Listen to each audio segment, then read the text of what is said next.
Let us move forward to the 2009 outbreak.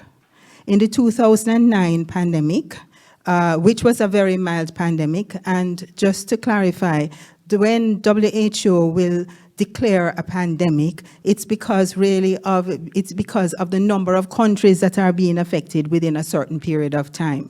So if the virus spreads rapidly and is affecting a significant number of countries, this is when WHO will take the call. So there are other factors as well that will come into play. So we have to be patient as the experts at WHO deliberate to say, okay, when they will make the call and if they will make the call.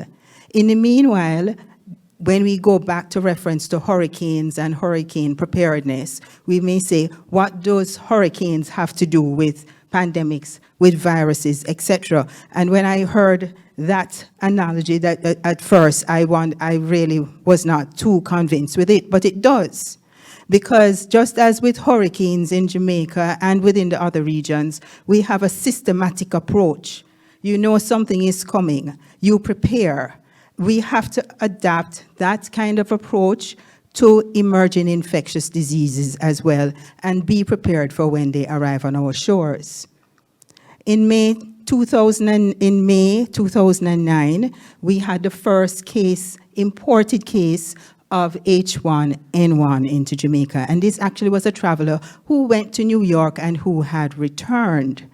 And then previously, it was in April, only in April, a couple of weeks prior to that, that a few cases had been occurring in the United States and in Mexico. So this is just to show you again and refer back to the population dynamics and the role of the laboratory. The university at that time had been preparing for emerging diseases and ability to detect, and we were able to detect the first case that came into Jamaica and collaborate with the Ministry of Health to have the Ministry of Health play their role in contact tracing to minimize the morbidity and mortality associated with that pandemic.